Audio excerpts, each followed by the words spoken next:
Bueno, yo creo que el por qué habría que preguntarle a toda la población, ¿verdad?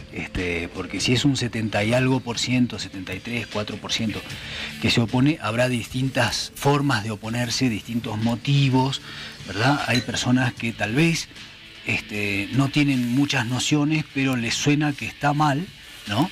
Y por otro lado están quienes hemos tratado de profundizar en el tema y estamos pensando que sería buenísimo armar un debate honesto y abierto, franco, en el que no exista el fenómeno de la caja de resonancia. Está estudiado por algunos autores este fenómeno, ¿no? Estamos en un momento histórico o cultural, tal vez, en el que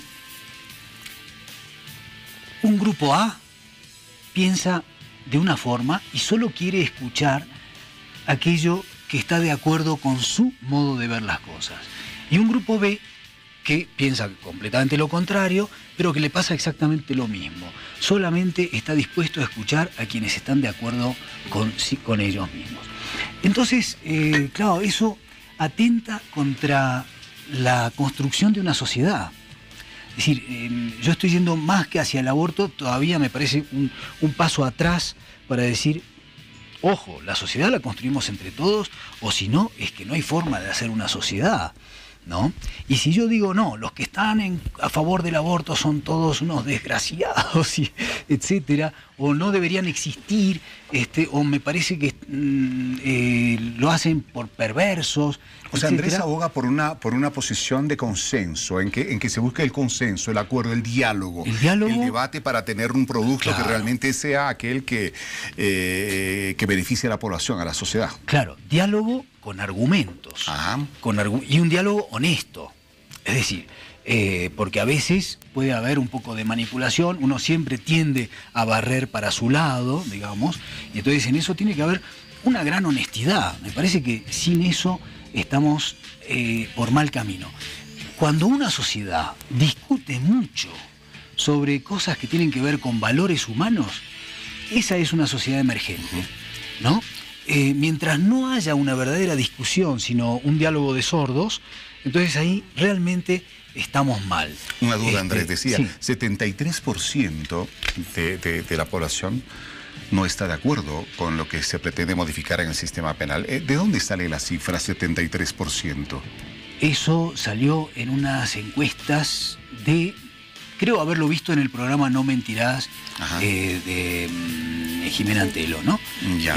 Salió ahí. Pero no algún estudio en particular. Han hecho encuestas. Ya, bueno, seguramente. Es un programa de televisión, sí, entonces vamos a dejarlo ahí. Por supuesto. ¿no? Porque evidentemente nos gustaría hacer referencia a estadísticas, a porcentajes que estén realmente avalados por estudios que corresponden para que la población no se confunda. Así que vamos a dejar esa cifra ahí en la congeladora. Como todas las demás cifras. Como todas las demás cifras. Porque se habla de tantas muertes de mujeres que aunque sean 2 ya es tristísimo, ¿no? Sin Pero duda, sin duda. De todas formas se habla de una cantidad de abortos por año clandestinos. ¿Cómo se saben esas cifras? Las distintas cifras que se han lanzado hasta ahora dan cualquier tipo de resultados, es decir, de los resultados más diversos, ¿verdad? Y entonces pienso que hasta ahora todas las cifras que se han dado son bastante poco fiables. A ver, hablando de esas cifras justamente, Andrés, muchas de ellas han sido generadas por el Ministerio de Salud y se han tomado en cuenta para este proyecto de ley respecto a la despenalización del aborto. Vamos a revisar algunas de ellas. Las consecuencias del aborto en Bolivia. El 13% de las muertes maternas se dicen que son producto de un aborto clandestino. Alrededor de 200 mujeres se realizan abortos en lugares clandestinos todos los días, cada día. Y 115 mujeres acuden a hospitales por día debido a las complicaciones justamente que se generan por esos abortos mal realizados. Ya Víctor Hugo daba una cifra al inicio del programa, donde alrededor de 80.000 mujeres son atendidas cada año en hospitales por complicaciones de abortos mal realizados. Claudia, ¿qué te dice esta realidad? La verdad es que todas las cifras que da Paola me generan una interesante duda, porque me gustaría también saber cuál es la fuente oficial.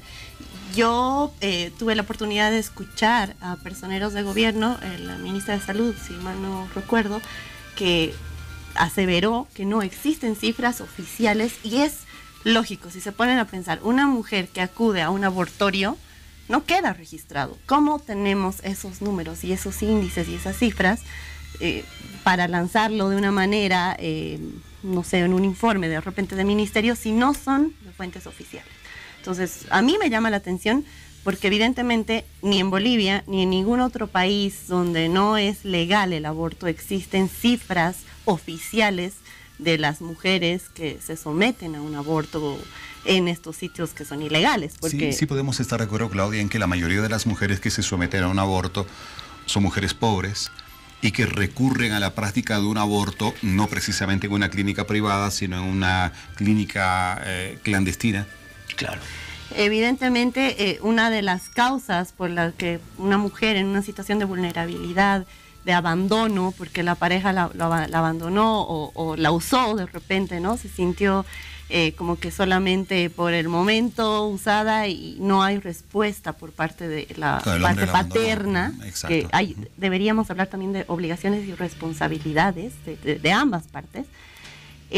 Bueno, uno de los temas es el poner la causal de pobreza, ¿no? en el proyecto de ley, y resulta bastante ambiguo. ¿Quién va a definir qué es pobreza y qué no es pobreza?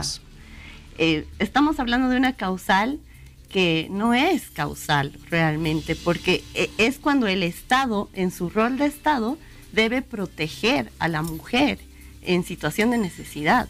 Yo, siendo una mujer en situación de pobreza, esperaría del Estado alternativas políticas de salud materna que me ayuden a ser una buena madre, una buena tutora de esa persona que está a mi cargo, sea como sea que se haya concebido, es mi niño, es mi niña.